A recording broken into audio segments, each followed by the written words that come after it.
Alô, olá, alô, vai tudo bem? Bem-vindos ao Café com Crime, o podcast onde você pode ser o aficionado por crimes reais que você é, sem julgamentos. Eu sou a Esté Zorubi, ou Dona Café, como preferir, e hoje, antes de começar a falar do caso do dia, segura a ansiedade. Eu tinha falado no episódio passado que hoje eu falaria sobre um caso envolvendo celebridades, um caso muito famoso, mas não é esse episódio aqui. Eu peço desculpas por isso, mas o episódio que eu prometi vem na semana que vem e dessa vez é sério. Acontece que o episódio vai ser muito especial, tem a ver com um lançamento que vai acontecer na semana que vem, um documentário. Um documentário que talvez eu tenha postado nos meus stories, talvez, lá no Instagram, o @café com crime.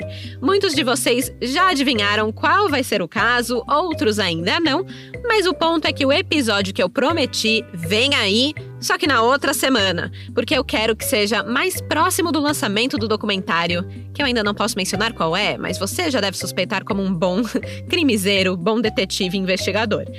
Então hoje eu trouxe pra vocês um outro caso, também muito conhecido de cair o cu da bunda, é o caso Escola Base. Esse caso foi um pedido da apoiadora do podcast, a Tiziana Aquaviva. Ela usou o fura-filas dela, por ser apoiadora, pra poder pedir um episódio contando essa história, e aqui estou eu.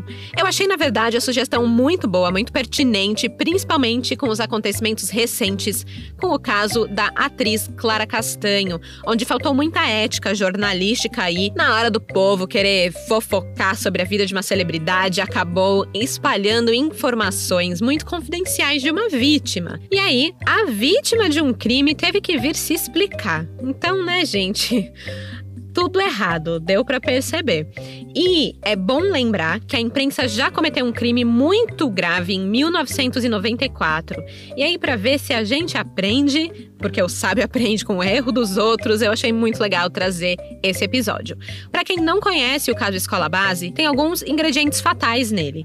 E quando eles foram misturados, acabaram com a vida de 6 pessoas. Os ingredientes foram uma mãe aflita com as fantasias sexuais do filho, um delegado em busca de holofote e uma imprensa que estava sedenta por uma notícia bombástica.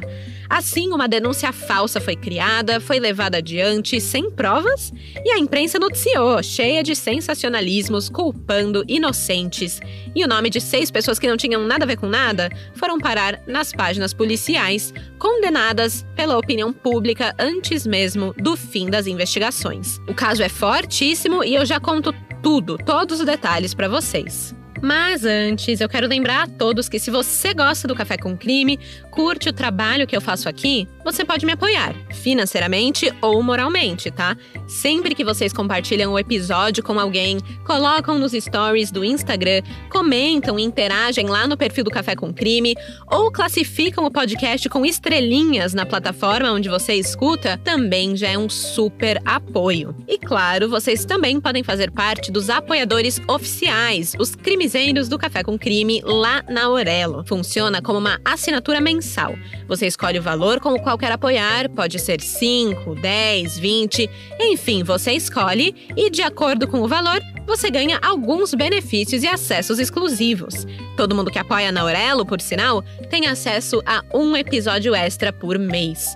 Então, se você quer se tornar um crimiseiro, acesse o link da Aurelo que vou deixar aqui na descrição desse episódio e apoie. Vocês não sabem como o apoio de vocês é importante pra mim e ajuda o podcast a continuar existindo. E com isso, bora começar do começo?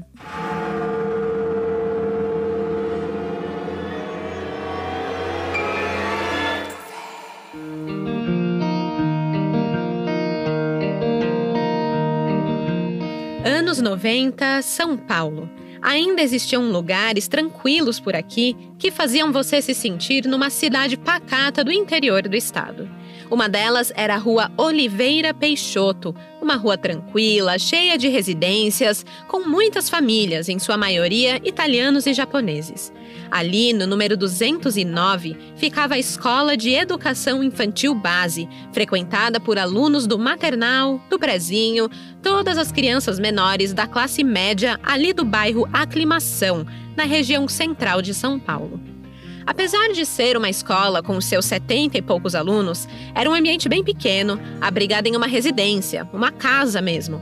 Quando os inquilinos saíram de lá em 1992, o casal Ikushiro Shimada e Maria Aparecida Shimada resolveram alugar o imóvel para realizar um antigo sonho da Cida: ter uma escola infantil. Ikushiro e Cida eram casados, moravam ali na aclimação mesmo e tinham um filho pequeno chamado Ricardo. Cida tinha 44 anos, era professora formada em letras pela Universidade de São Carlos. O Ikushiro era 10 anos mais velho que ela e era dono de uma fotocopiadora no centro da cidade. Quando o imóvel ali no bairro deles ficou vago, decidiram que era hora de agir e investir no novo negócio. Então, em 1992, compraram um pequeno colégio que se encontrava em crise financeira e o mudaram ali para o imóvel da rua Oliveira Peixoto. Para isso, Ikushiro vendeu uma Brasília, ano 82, e investiu o que tinha para melhorar o padrão da escola base. Cida decidiu que precisaria de uma sócia para se juntar com ela nessa jornada, nessa realização de um sonho, e ninguém melhor do que a sua prima Paula Milham. A Paula tinha 26 anos, tinha 2 filhas, casada, e assim como a prima, era professora e compartilhava do sonho de ter a escola própria. Um sonho de vida mesmo, gente. Então, ela depositou ali todo o dinheiro que ela tinha juntado na vida para fazer aquilo acontecer. E não é que deu certo? Em 2 anos, Cida e Paula conquistaram mais de 60 alunos, iniciando o ano letivo de 1994 com 72 crianças matriculadas na escola base. Empolgadas com essa perspectiva, elas já estavam juntando dinheiro para inserir o 1º grau na grade escolar e comprar a residência que abrigava a escola, que era alugada. Eram grandes planos. Enquanto a Paula era professora e cuidava da parte pedagógica, a Cida administrava o restante. Eram pessoas muito bem intencionadas, querendo fazer o melhor trabalho. O quadro de funcionários da escola contava ainda com o marido de Paula, o Maurício Alvarenga, que trabalhava na escola como motorista da perua escolar, uma Kombi. Ele tinha um ótimo relacionamento com as crianças, que sempre chamavam o tio Maurício para resolver outras coisas da escola, mas ele dizia que isso era trabalho da tia Paula, que ele só fazia o transporte. Uma das professoras também se chamava Mara Cristina França, de 25 anos, que também era mãe de um dos alunos, o R. E, bom, gente, como esse caso ele envolve menores de idade, eles são mantidos em anonimato, tá? Então, ele é apenas identificado como R durante o processo, mas vamos chamar ele de Ronaldo para facilitar. Então, Mara dava aula na mesma escola que o filho Ronaldo frequentava. Ela era casada com Saulo da Costa Nunes, de 32 anos, que era um vendedor de automóveis e músico profissional. A escola base contava com outros funcionários também, mas esses aqui são os principais para essa história. Bem, desde que foi inaugurada, a Escola de Educação Infantil Base se reergueu, o número de alunos matriculados saltou de 17 para 72 e o futuro parecia promissor. Em março de 1994, mais um ano letivo se iniciava, quando absolutamente tudo mudou para os 3 casais: Ikushiro, Cida, Paula, Maurício, Mara e Saulo. Num sábado, uma semana antes da Páscoa, as mães de 2 alunos da escola base se encaminharam à delegacia de polícia, acusando os donos da escola de pedofilia. Com isso, nos meses seguintes, todo o dia, carros de reportagem e de polícia, jornalistas e policiais subiam e desciam a antes tranquila rua Oliveira Peixoto. Moradores do bairro e outros curiosos, inflamados pelas notícias, se aproveitaram da situação para invadir a escola, roubar, depredar o local e pichar obscenidades nos muros. A paz do bairro acabou. E a paz dos casais Shimada, Alvarenga e Nunes acabou para sempre.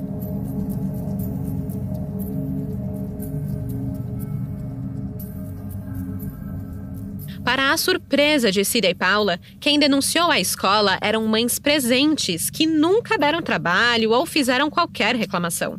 Mães que frequentavam a escola a hora que queriam, entravam para tomar um café no meio da tarde e se davam bem com os funcionários dali.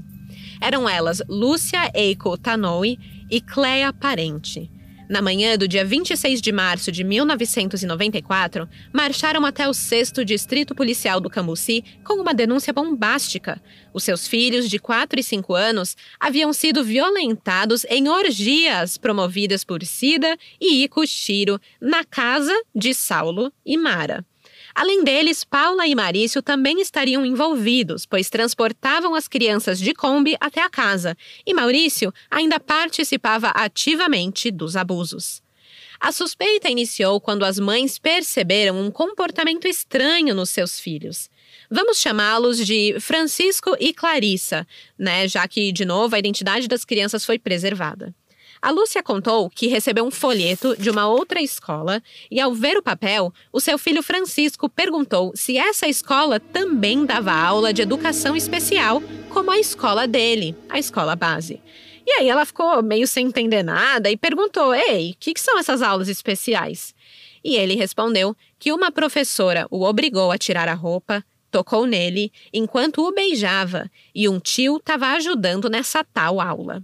Segundo Lúcia, o menino teria dito, abre aspas, "A tia pegava meu pipi e beijava e dizia que era para ele ficar grande como o do tio." Fecha aspas. Lúcia também notou que o seu filho andava meio estranho, se esfregando em sua barriga e dizendo que era daquele jeito que os homens faziam com as mulheres. Ele também tinha irritações no ânus, o coçando com certa frequência. A mãe estava certa que Francisco havia sido molestado na escola. E não seria um abuso cometido por uma pessoa só, num lugar escondido. Não, ela acreditava que estava lidando com um grande esquema de pedofilia, uma rede comandada pelos donos da escola base.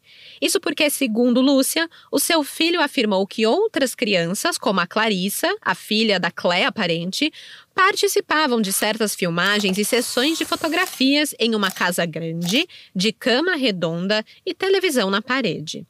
A Lúcia acusava o pai de Ronaldo, o filho de Mara, de ser o homem que mantinha relações sexuais com uma mulher diante de vários garotos da escola. Nem Francisco, nem Clarissa chegaram a dizer que o nome era Saulo, o pai do Ronaldo, e o marido de Mara. As mães denunciantes também não citaram o nome de Mara, mas no contexto, a denúncia acabou levando a polícia aos 6 nomes: Ico Chiro, Cida, Paula, Maurício, Saulo e Mara. Depois de ouvir o relato de Lúcia e Cléa, o delegado Edélcio Lemos, que ficou responsável pelo caso, encaminhou Francisco e Clarissa, as crianças, para o Instituto Médico Legal e pediu exames para constatar se haviam sinais de abuso sexual. Ele também conseguiu um mandado de busca e apreensão no apartamento de Saulo e Mara, o local onde, teoricamente, aconteciam essas orgias. Logo, a polícia foi fazer uma blitz lá no apartamento, sendo que as mães denunciantes acompanharam nessas buscas, certas de que iam encontrar ali as fitas de vídeo dessa máfia do sexo. Mas as únicas fitas que encontraram no apartamento do casal foram de novelas e shows do Fábio Júnior. Com as mãos vazias, o delegado volta para a delegacia e as mães, indignadas e preocupadas que a falta de provas iria resultar na falta de investigação da polícia, resolveram acionar a Rede Globo. Fizeram a denúncia para a imprensa. A escola base abusava de crianças. E aí, a merda foi jogada no ventilador. A imprensa passou a pressionar o delegado por respostas. Era verdade essa história? As crianças não estavam seguras na escola? Os pais deveriam se preocupar? Tinham outras vítimas?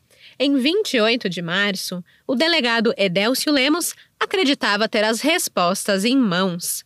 Foi nesse dia que ele recebeu o laudo do Instituto Médico Legal com o resultado do exame de corpo de delito feito na Clarissa, a filha de Cléa Parente, no Francisco, o filho de Lúcia Tanoui, e também no Ronaldo, o filho de Saulo e Mara.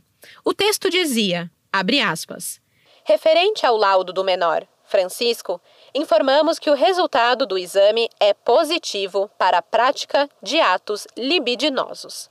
Assinado por doutora Eliette Pacheco, setor Sexologia, IML, sede. Fecha aspas. O delegado não leu mais nada do laudo. Foi tipo, opa, tá aqui uma frase que fala exatamente o que eu quero. É isso que eu preciso ler. Assim também como o juiz, que acabou confiando 100% na interpretação do texto do delegado. E aí, decretaram a prisão temporária do Ikushiro, da Maria Aparecida, da Paula, do Maurício, da Mara e do Saulo. Com isso, o Edélcio inicia uma série de declarações para a mídia que estava ali sedenta por essa história. Ele anuncia que a denúncia tinha sido feita e ele estava iniciando o inquérito já com a remessa de material pericial colhido no IML, que ele acreditava ser suficiente para culpar os acusados. Vale ressaltar que era nítido o prazer que Edélcio sentia de estar à frente das câmeras. Ele sorria com ironia, fazia caretas quando falava. É bizarro, gente. Parecia que ele estava ali no seu próprio teatrinho e quanto mais os repórteres perguntavam coisas, mais chamavam a atenção dele, mais feliz ele ficava. Aquela ali, afinal, era a sua grande chance de se aparecer como delegado, de usar a imprensa para alimentar o seu ego, já que até então ele era um delegado desconhecido, né? E agora era hora dele ficar marcado na história. Pô, a Rede Globo tava ali querendo falar com ele, né? Quem nunca quis a chance de falar, mãe, tô na Globo? Pois é, esse era o momento do delegado Edélcio, que enchia a boca para falar que a denúncia já tinha culpados e olha como eu agi rápido, olha como eu sou bom. E aí, ele meio que já dava essa história cabulosa de uma rede de pedofilia numa escola como sendo uma história real, que a escola base tinha pedófilos sim, pois o laudo do IML dizia isso, e as crianças diziam isso, então como que ele ia duvidar das vítimas e das provas? E aí é isso, os jornalistas simplesmente não duvidaram também. E sem ouvir mais ninguém, sem apurar mais nada, sem ouvir os acusados, eles publicaram tudo o que o delegado Edélcio falava, sem o mínimo de responsabilidade. E que fique claro que a responsabilidade é tanto da figura de autoridade de passar as informações corretas, quanto dos jornalistas de apurar aquela informação, verificar a fonte. Mas ninguém se deu o trabalho de ler o laudo do IML. Nenhum jornalista conseguiu acesso a isso, nem mesmo o juiz leu por completo e nem mesmo o delegado, né? E se tivessem lido, teriam notado que nas últimas linhas o laudo se contradiz. Segue o texto mais completo do laudo, abre aspas. Informa a acompanhante, mãe, que o examinado, F, de 4 anos, teria sido vítima de coito anal por várias vezes no último ano, última vez há 3 dias, por conhecidos da escola que frequentava, onde eram realizados filmes pornográficos. O examinado apresenta vestígios de lesões compatíveis com a prática de atos libidinosos. Tem lesão corporal de natureza leve, a qual não podemos estabelecer nexo causal de certeza com o histórico. Fecha aspas. O laudo era inconclusivo, mas até alguém notar, vários veículos midiáticos já estavam mostrando a figura das crianças e seus pais como vítimas, e a opinião pública havia transformado Cida, Ikushiro, Paula, Maurício, Saulo e Mara em verdadeiros vilões.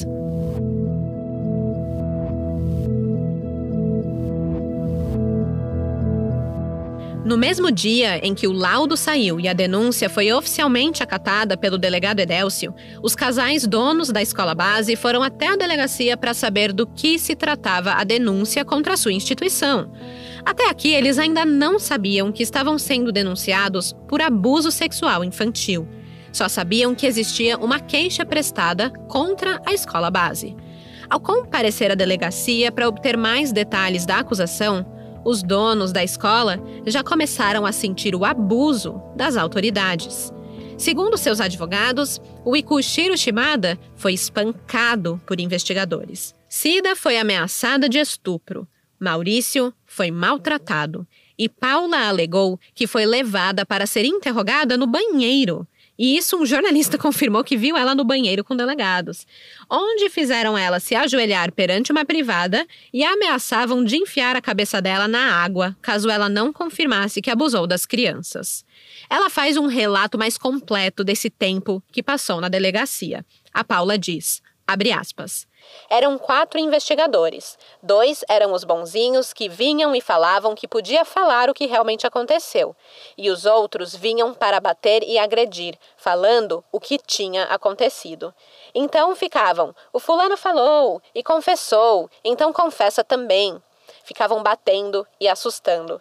Eu estava perdida, eu não sabia nem o que fazer. Eu achei que ia morrer lá dentro. O quanto eu apanhei. O cara abaixou a calça para mim e falou: agora você vai ver o que vocês fizeram. E se você não falar isso, não esquece que você tem 2 filhas. Fecha aspas. Os donos da escola base permitiram que a polícia entrasse no colégio, mesmo sem um mandado de busca e apreensão, porque estavam doidos para provar que eram inocentes e sair daquela situação.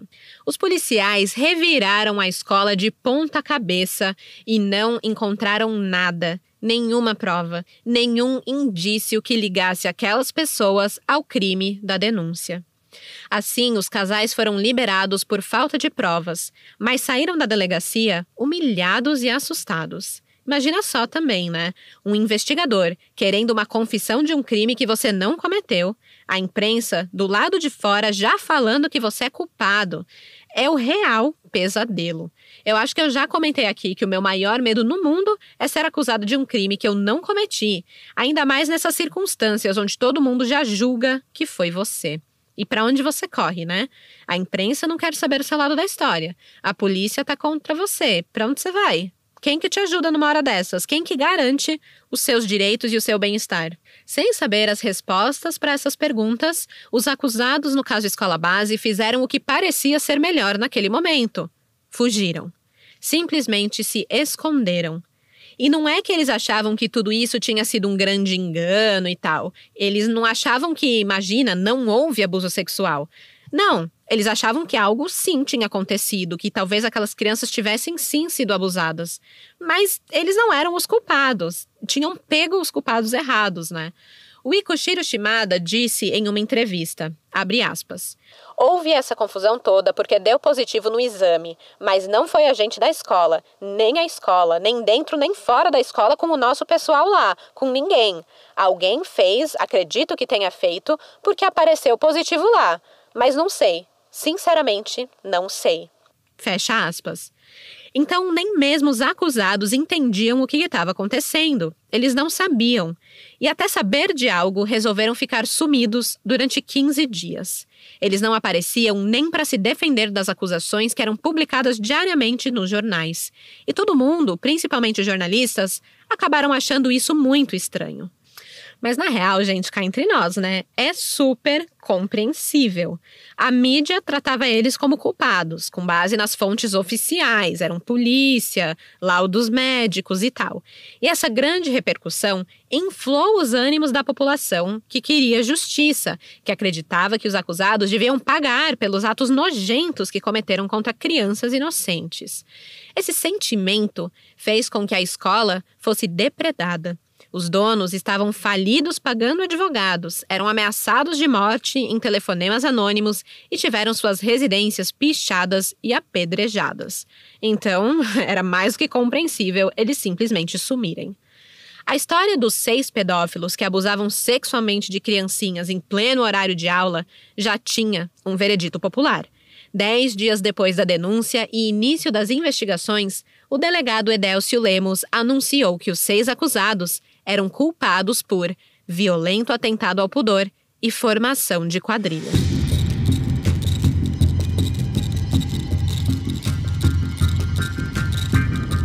O caso da Escola Base ganhou as manchetes dos jornais do país todo e chegou à Europa, Estados Unidos, Canadá e Japão.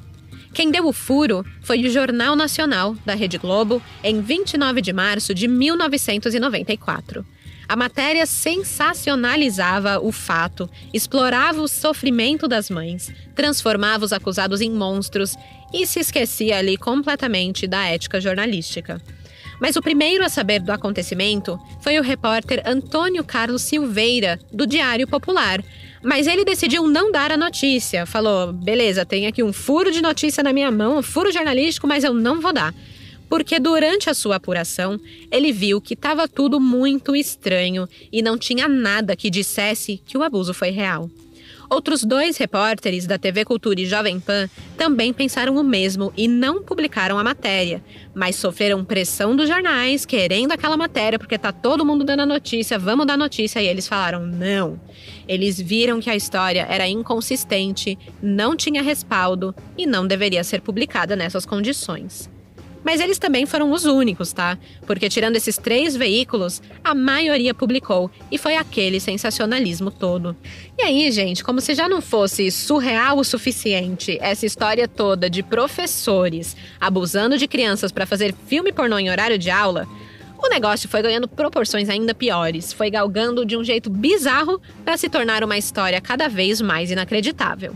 A matéria do dia 31 de março do Jornal Nacional sugeriu o provável consumo de drogas durante as supostas orgias, bem como a possibilidade de contágio com o vírus HIV. O jornal Notícias Populares, que hoje já não existe mais, trazia manchetes sensacionalistas como, abre aspas, Kombi era motel na escolinha do sexo, fecha aspas. E também essa aqui, abre aspas, exame procura a AIDS nos alunos da escolinha do sexo, fecha aspas. No dia 1º de abril, a Folha da Tarde levou o tema para sua manchete principal, abre aspas, pais suspeitam que a escolinha drogava criança, fecha aspas. O jornal Folha de São Paulo noticiava que um menino de 4 anos volta a ser examinado pelo IML para saber se foi obrigado a se drogar. Teve gente que dizia que a Paula e a Cida davam injeção de cocaína embaixo do braço das crianças. Tipo, quê? Isso tudo porque o pai de uma das crianças teria dito que um dia ele estava fumando quando seu filho disse, pai, dá a fumaça para mim? E aí ele teria contado que uma das pessoas na escola base estaria mexendo com um pó branco, em alusão à cocaína. Ou será que era pó de giz de lousa? Gente, é mais provável, né? Mais provável para o ambiente escolar, mas aí o pai já ficou noiado com isso, achou que era cocaína e começou a falar que tinha droga envolvida nesse rolê. Um dia depois dessa matéria sair, a escola base foi saqueada. Pais e moradores do bairro quebraram os vidros e roubaram aparelhos eletrônicos lá de dentro. Um anônimo disse para um repórter, abre aspas, depois que a placa com o nome da escola caiu, foi uma festa. Até a PM deu cobertura pra gente quebrar tudo. Fecha aspas. E aí, no dia 3 de abril, mais uma camada é adicionada à narrativa dos jornais. Pais pedindo teste de HIV para os filhos. Gente, era assim, cada dia uma notícia diferente, uma camada diferente, tornando tudo mais horrível. No dia 4 de abril, uma emissora mostrou a fachada da casa de Paula com o número e tudo. E 10 minutos depois, a sua casa foi invadida, apedrejada e roubada. O linchamento era grande e por pouco os acusados não perderam a vida. Se mantiveram escondidos, fugindo da prisão preventiva e negando as acusações. No dia 5 de abril, mais notícias sensacionalistas no jornal Notícias Populares. Abre aspas. Tias torturavam crianças na escola do sexo. Elas eram amarradas no cadeirão. Fecha aspas. No jornal Estado de São Paulo, a seguinte matéria. Abre aspas. IML confirma que menino sofreu abuso sexual. Exames em outros 2 menores dão resultados negativos, mas a conclusão não afasta hipótese de violência. Delegado garante que pessoas acusadas no caso serão ouvidas nas próximas 48 horas. Fecha aspas. Pois é, os acusados não tinham sido ouvidos até esse momento. No dia 6 de abril, a Veja chamou a escola base de uma escola de horrores. E no Estadão, abre aspas, crianças sofrem abuso na escola. Os donos da escola usavam a Kombi da própria escola para levar alunos de 4 a 6 anos a um local onde eles presenciavam relações sexuais e eram fotografados e filmados. Fecha aspas. No Notícias Populares, abre aspas, escola usou crianças do maternal no filme pornô. Professor ensinava a transar. Fecha aspas. E também, abre aspas, Kombi era motel na escolinha do sexo. Fecha aspas. Pois é, gente, as manchetes eram daquele jeito mais sensacionalista impossível. Mas não ficou só nisso. Como também, alguns jornalistas partiram para atacar diretamente os acusados. No programa Aqui Agora, do SBT, um dos comentaristas pediu no ar, abre aspas, a castração do japonês. Fecha aspas, se referindo aqui ao Ikushiro Shimada, um dos donos da escola. Já a apresentadora Hebe Camargo sugeriu a pena de morte aos suspeitos. Era uma verdadeira caça a bruxas em plena década de 90, né? Cada matéria nova que saía tinha como base duas coisas. Como eu já mencionei, as fontes oficiais, que seriam as autoridades, a polícia, o IML, e as mães denunciantes e as vítimas, que eram os alunos da escola base. Sobre as fontes oficiais, eu vou falar um pouco mais sobre isso em seguida, mas já vimos que o laudo se contradisse e que o delegado Edelson Lemos não leu o negócio por completo e já saiu com sua interpretação enviesada de um laudo dúbio. Agora, o que me intriga são as vítimas. Por que as crianças contaram essa história para os pais?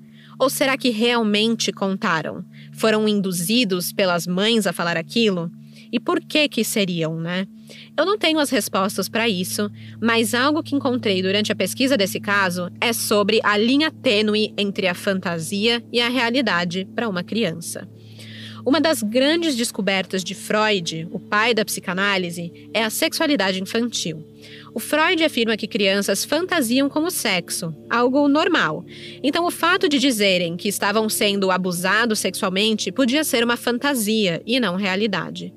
Mas quem disse que alguém conversou com um psicanalista para entender isso na época? Claro que não. E tem outro ponto, a indução. Nesse caso, a gente tem várias crianças contando a mesma história, e uma história complexa, que eles eram colocados na van da escola, levados para um local onde aconteciam os abusos, que era uma casa grande, com cama redonda, e muitos detalhes, assim, foram falados. E por 5 crianças que estavam ali fazendo essa denúncia de violência sexual, contando a mesma história bem elaborada. De onde veio isso, se era mentira? Bem, indução é uma possibilidade. Uma das mães, por exemplo, deixou o filho frente a frente com o dono da creche e, na presença da polícia e de jornalistas, perguntou: "É esse aí? É esse aí?" E ficou ali esperando a resposta positiva do filho, meio incentivando ele a falar algo positivo. E foi isso que ele fez, falou: "Sim, é esse." Né? Então ali a gente vê que ele pode ter sido induzido pela mãe. Além disso, a mulher deu entrevistas com a criança no colo, repetindo sempre a mesma história com toda a convicção do mundo para os jornalistas. Então a criança podia simplesmente estar repetindo as palavras da mãe, uma pessoa em quem a criança confia e acha que sempre fala a verdade. Então, se minha mãe está contando essa história para o jornalista, para a TV, eu também vou falar a mesma coisa, porque deve ser isso, né? De acordo com psiquiatras, muitas vezes, quando existe essa pressão para uma criança fazer um relato de abuso sexual, ela acaba realmente acreditando que passou por aquilo. Então, nem é mais uma mentira para ela, né? Até porque aquilo é repetido tantas vezes, muitas perguntas são feitas a respeito desse fato, muitas pessoas vêm averiguar o corpo da criança, tocando aqui e ali para examinar, e aí o assunto vira uma coisa do dia a dia da criança, vira rotineiro. E para ela pode se tornar uma realidade, não tendo ainda cabeça para distinguir muito bem um fato de uma ficção ou de uma fantasia. E tem outra. A própria forma como a história foi colhida das crianças pode não ter sido a mais adequada. Se foram usadas perguntas que levassem as crianças a responder só sim ou não, é muito fácil de criar uma narrativa que pode ser distorcida. Por exemplo, olha essa entrevista que o repórter Gilberto Maniotto, da TV Cultura, fez com uma das vítimas, uma criança de 4, 5 anos. O garoto fala pouco, mas confirma o que a mãe disse. Essa mulher adulta deitava em cima de você? Deitava. E o que ela fazia? O que ela queria? Me beijar. Te beijar a boca? É. Tinha fotógrafo? Tinha. Eles tiravam foto? É. A criança só concorda. Ela não fala nada, não conta nada por vontade própria, ela só reafirma o que o adulto, uma figura de autoridade para ela, está falando. Psicólogos, por favor, me corrijam se eu estiver falando asneira, mas por tudo que eu li, inclusive em artigos e entrevistas com psiquiatras, é meio que isso. É um tema muito complexo. E aí você pensa, né? Imagina que você é pai ou mãe de uma criança que é aluno da escola base. Aí você acompanha esse caso na mídia, o que é a primeira coisa que você faz? Você vai lá perguntar para o seu filho se isso aconteceu com ele. E você acaba usando as mesmas perguntas, já fazendo quase afirmações ali, e o seu filho só concorda. E assim, a cada dia que se passava, novas vítimas eram descobertas e detalhes escandalosos eram inseridos na história.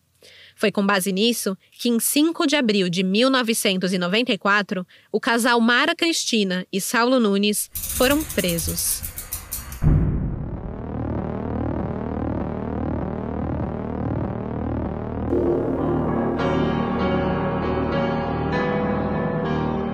Mara Cristina Nunes, de 25 anos, foi mandada para uma cela na delegacia.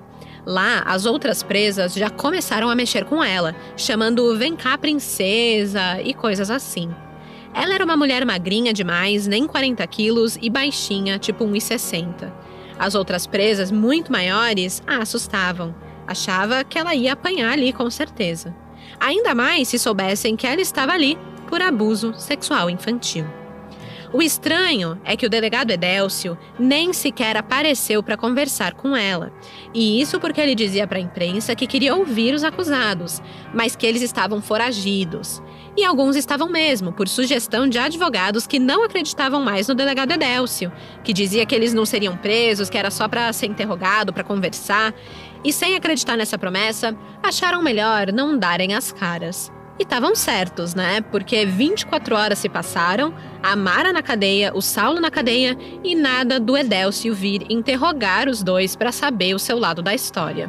E que fique claro que eles foram presos sem provas, porque a polícia não encontrou nada no apartamento deles que os incriminasse diretamente de abuso infantil ou do suposto abuso sofrido pelo menino Francisco ali com base naquele laudo dúbio que deu positivo na mente do delegado. Enquanto eles esperavam o delegado dar as caras, a Mara Cristina ficou ali na sua cela tentando reconstruir os fatos que tinham a levado para aquele lugar. Ela nunca tinha feito nada de errado na vida, nunca nem chegou perto de ser presa e agora estava ali no xadrez, morrendo de medo, querendo chorar e com medo até de chorar, porque aí as outras presas iam achar que ela era fraca, vulnerável. E também não adiantava dizer que era inocente, né? Porque ninguém acreditava. Preferiam acreditar na Lúcia, a mãe da criança, né? Mesmo sem provas, ela conseguiu convencer o delegado e a maioria dos repórteres. A cova de Mara estava cavada. Parecia o fim da linha, o fundo do poço, não tinha luz no fim do túnel, foi de mal a pior, a péssimo. A vida agora era ver o sol nascer quadrado. Enfim, vocês entenderam, era assim que as coisas estavam na cabeça de Mara. O que ela não sabia é que as coisas no mundo lá fora estavam começando a mudar. Bem de leve, bem aos poucos, mas estavam. No dia 8 de abril, o jornalista Luiz Nassif, da Folha de São Paulo, deu o primeiro alerta de que as coisas estavam muito estranhas nesse caso da escola base. Ele publicou uma matéria onde dizia que o delegado, até então, não tinha apresentado nenhuma prova conclusiva para as acusações. Não tinha apresentado laudo que comprovasse definitivamente a prática de abusos sexuais. E mais, ele tinha uma opinião formada sobre o delegado Edélcio Lemos. Ele dizia, abre aspas, há o quadro já conhecido de policiais que se deslumbram com episódios que podem lhe render popularidade e de cobertura jornalística burocrática que se vale exclusivamente da versão oficial. Fecha aspas. O que mudou de vez a situação de Mara e Saulo Nunes foi quando seus advogados tiveram acesso, finalmente, à prova cabal do delegado, o telex do Instituto Médico Legal. E aí pronto, ficou claro que o resultado desse corpo de delito era totalmente inconclusivo. O documento alegava que as cicatrizes no menino poderiam ser tanto de um abuso sexual, como também de uma diarreia forte. Mais tarde, a própria Lúcia, a mãe do menino Francisco, confirmou que o seu filho sofria de constipação intestinal. Vemos aqui mais um caso de cagada fatal, né? Para quem não entendeu, escute o episódio 2 do Café com Crime sobre o Cine Oberdan, uma cagada que destruiu vidas. E aqui, de novo, gente, ai, quanta merda, né?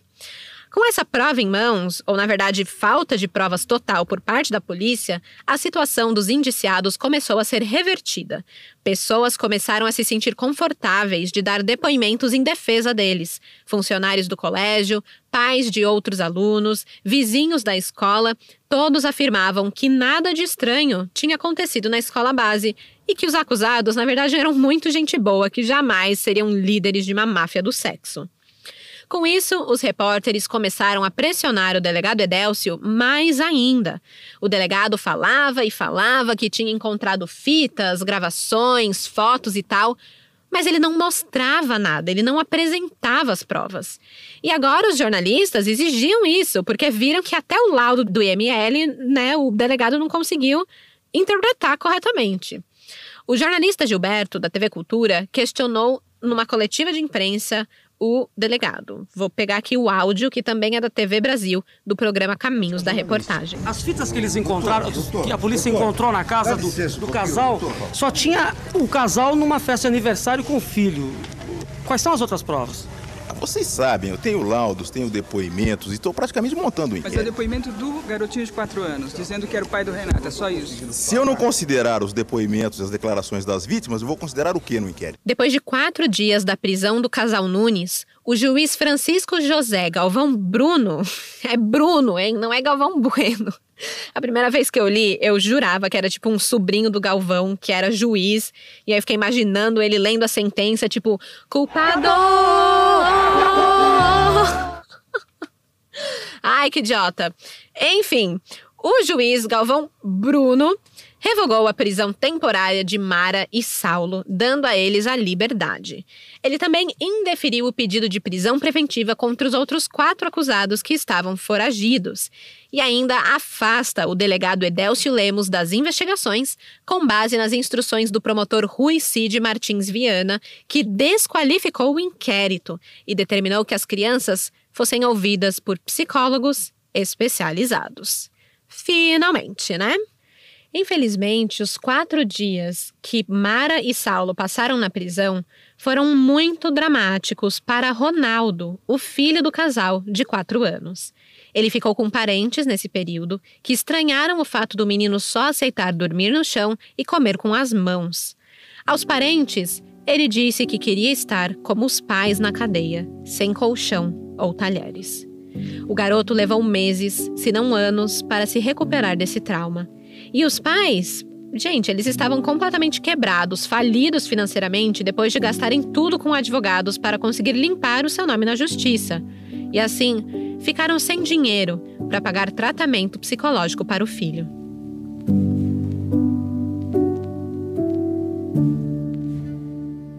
Os delegados que assumiram o lugar de Edélcio Lemos foram Jorge Carrasco e Gerson de Carvalho.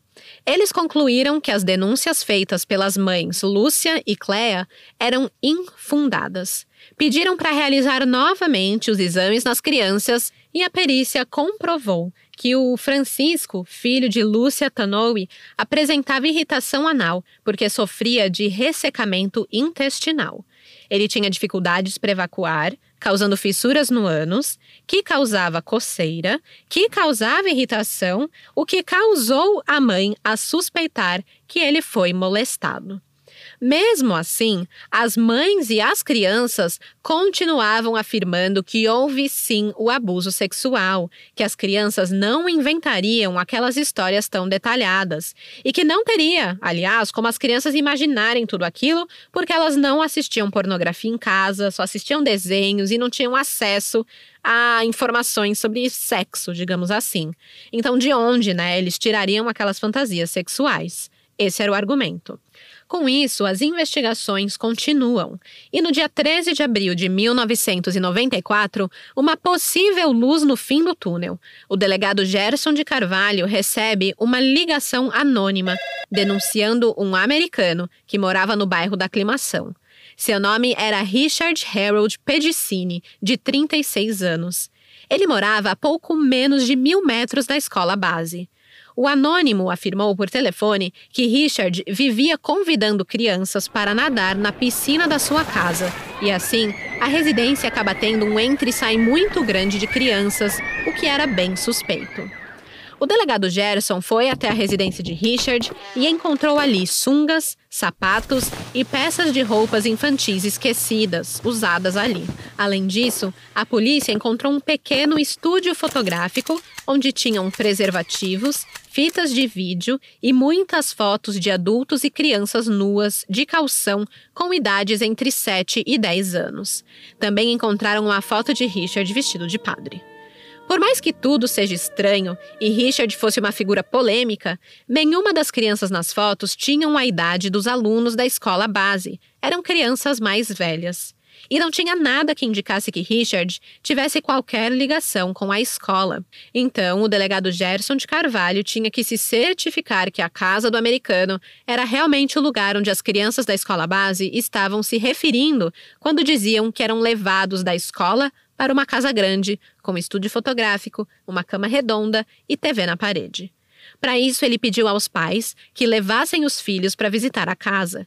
E aí, uma das meninas que foi viu um ursinho de pelúcia no chão e foi pegá-lo para brincar. Pronto, foi o suficiente para dizerem que a casa tinha sido positivamente identificada pelas vítimas como sendo a casa usada no caso escola base. As manchetes da Folha de São Paulo e do Estadão foram assim no dia seguinte. Abre aspas. Alunos da escola base reconhecem a casa do americano. Criança liga americano a abuso de escola. Fecha aspas. Richard Pedicini foi preso, alegando inocência, assim como o pessoal da escola base. Por sinal, Richard e os outros acusados nem se conheciam, mas estavam ali sendo acusados de terem uma rede de pedofilia, onde Richard supostamente vendia as fotos das crianças nessa deep web aí de pedófilos tarados. 2 dias após a sua prisão e depois de tanta repercussão, capaz de manchar o seu nome para sempre, o Richard foi solto por falta de provas e ficou esclarecido que ele não tinha ligação nenhuma com o caso escola base. E sim, gente, a história dele é meio esquisita, né? Essas coisas que encontraram lá no estúdio dele é tudo muito suspeito, mas não tinha a ver com a escola base. Se teve algum fechamento de outra forma, eu não sei. Bom, continuando. No dia 15 de abril, a Paula Milham, a sócia da escola base, prestou depoimento pela primeira vez ao novo delegado do caso. Ela negou todas as acusações e disse que mantinha uma relação maternal com os alunos, já que alguns ficavam na escola das 7 da manhã às 7 da noite. Ela também acredita que as crianças estavam fantasiando tudo aquilo e ainda vai em defesa do seu marido, o Maurício Alvarenga, o motorista da Kombi, que foi apontado pelos alunos como o homem que praticava os atos sexuais com eles. Mesmo com todos os acusados já em vias de ser inocentados, no dia 16 de junho, o Notícias Populares mantém o caso em evidência com a manchete. Abre aspas. Mistérios enrolam o caso da escola do sexo da aclimação. Meu filho foi violentado, tenho certeza. Fecha aspas. Pois é, ainda tinha gente, 3 meses depois, que falava... não conseguiram provar que eles eram culpados, mas também não provaram que eles são inocentes. E aí? Agora quem é acusado tem que provar a inocência. Aí do nada, vem alguém, me acusa de um crime e se eu não tenho álibi? Pior, né? E se meu álibi foi que eu tava em casa escutando podcast de true crime? Aí ferrou de vez. Vai todo mundo pra cadeia aqui. Na Constituição, o que vale é a presunção de inocência. Inocente até que se prove o contrário. E não culpado até que se prove inocente. Isso não existe. E eu vou repetir. É inocente até que se prove o contrário. E isso é um direito constitucional de qualquer brasileiro. Para encerrar de vez essa dúvida que estava todo mundo aí, mas isso não quer dizer que eles são inocentes? No dia 17 de junho, a psicóloga Marilyn Taton, da primeira Delegacia da Defesa da Mulher, apresentou um parecer apontando a inexistência de vestígios de abuso sexual nas 4 crianças entrevistadas. Para ela, o único menino de fato traumatizado com a história foi Ronaldo, filho de Saulo e Mara Nunes. O seu trauma não vinha de abusos sexuais, mas sim do fato dos pais terem sido presos pelas falsas acusações. Assim, no dia 22 de junho de 1994, o delegado Gerson de Carvalho inocentou os acusados envolvidos. 2 semanas depois, o promotor Sérgio Peixoto Camargo arquivou o inquérito por falta de provas. Infelizmente, já era tarde demais. Os 6 acusados já estavam pintados como monstros, como vilões para a sociedade. A imprensa já os tinha como culpados. E por mais que agora começassem a fazer retratações, os danos já haviam sido feitos e os acusados tiveram suas reputações destruídas. As consequências nas vidas de Ikushiro, Cida, Paula, Maurício, Mara e Saulo foram graves e irreversíveis. Passaram a sofrer de doenças como estresse, fobias e cardiopatias. Se isolaram, perderam seus empregos, alguns amigos, além, é claro, de terem acumulado dívidas extensas por conta de gastos na justiça. Em um desabafo, Maria Aparecida Shimada disse o seguinte, abre aspas, "Esse pesadelo não vai nos deixar nunca. Sempre haverá alguém que dirá que sou aquela que foi acusada de abuso sexual de crianças. Fomos estampados nos jornais e na TV como monstros." Fecha aspas. O seu marido, Ikushiro Shimada, completou, abre aspas, "Vou andar com a sentença do juiz na carteira para mostrar para as pessoas que me reconhecerem na rua que quem me acusou estava errado." Fecha aspas.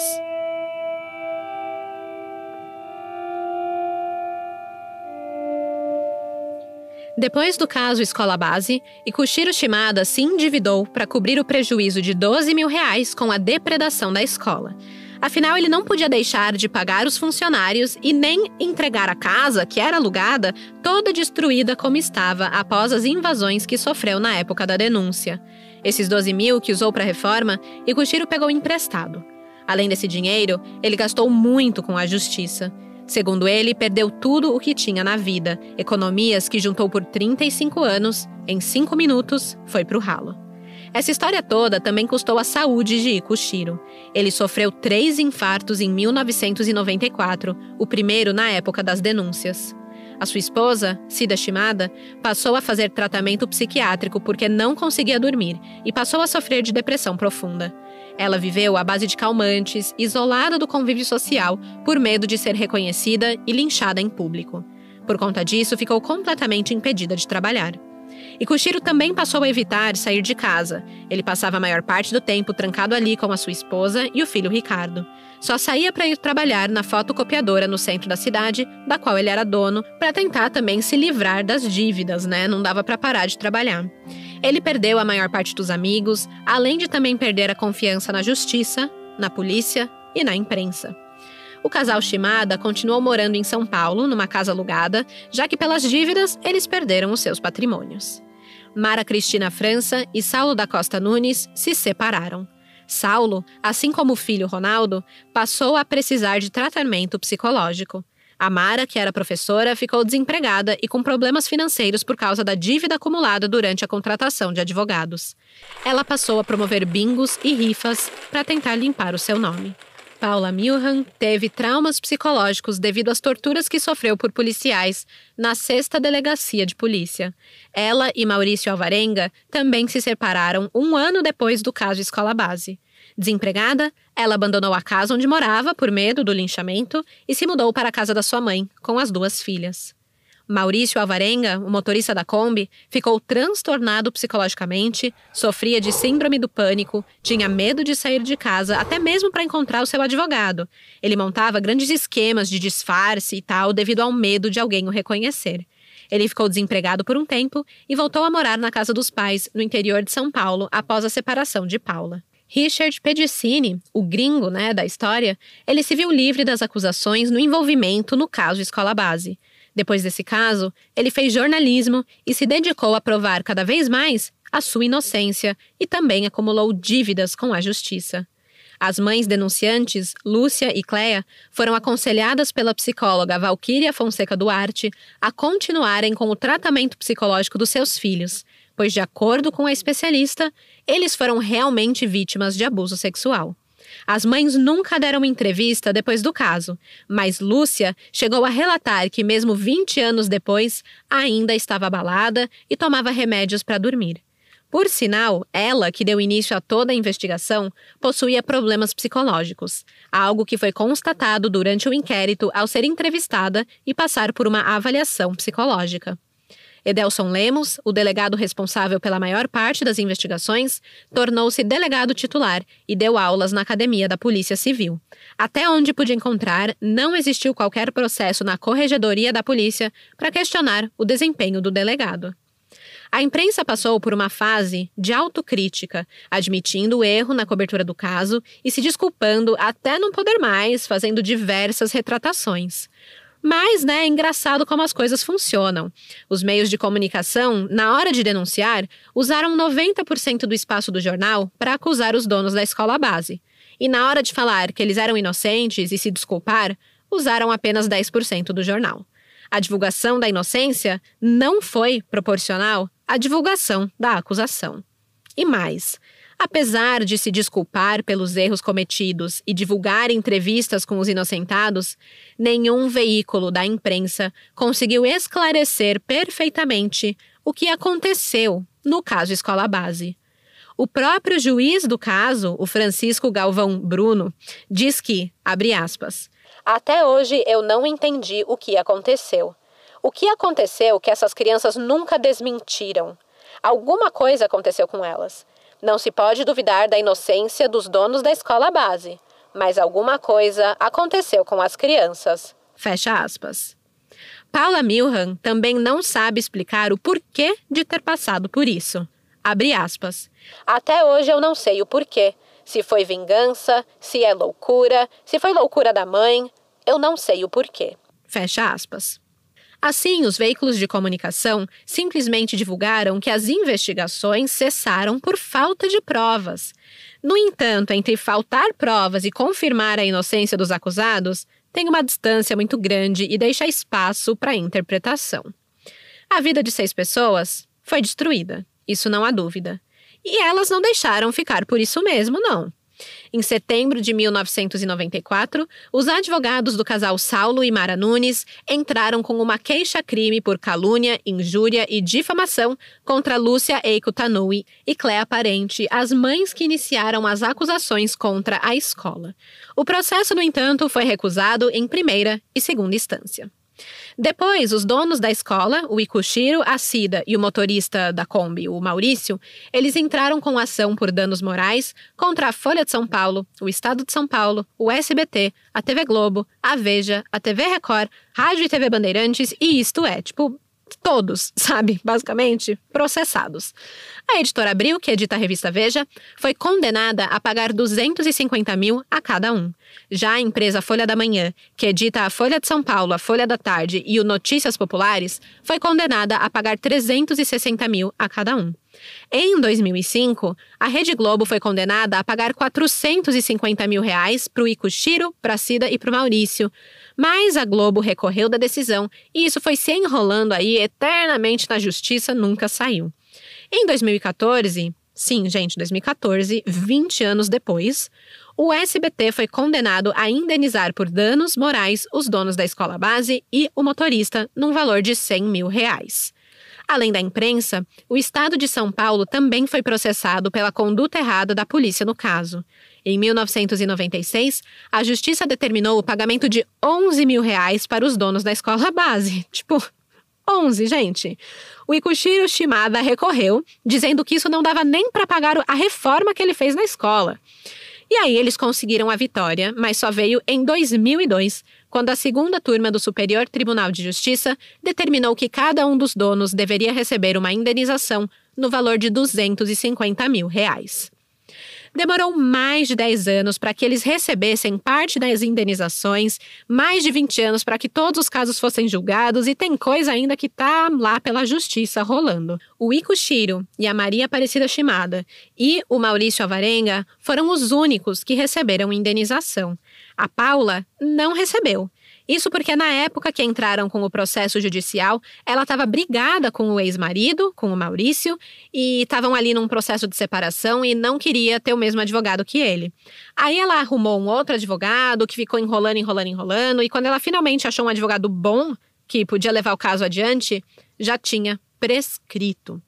Com isso, ela enviou uma carta para o governador, o Mário Covas, em 1999, pedindo para que fosse aberta uma exceção no caso dela, revogasse a prescrição, digamos assim, já que os outros donos da escola base tinham sido indenizados. O Mário Covas atendeu esse pedido, autorizando o pagamento da indenização para Paula, já que ela também era proprietária da escola base, mas, infelizmente, o Mário Covas morreu no ano seguinte, antes do pagamento da indenização, e a nova administração não pagou, alegando a prescrição do prazo do pedido de indenização feito por Paula. Resumindo, depois de tudo que ela passou, torturas e tudo mais, Paula nunca recebeu 1 centavo de indenização. Maria Aparecida Shimada faleceu em 2007, devido a um câncer, e também não chegou a receber todo o dinheiro que lhe era devido. Ikushiro Shimada faleceu em abril de 2014, com processos indenizatórios ainda rolando na justiça, mesmo 20 anos depois do crime da imprensa. Ele morreu de um infarto, condição desencadeada pelas denúncias falsas, aguardando o pagamento das indenizações.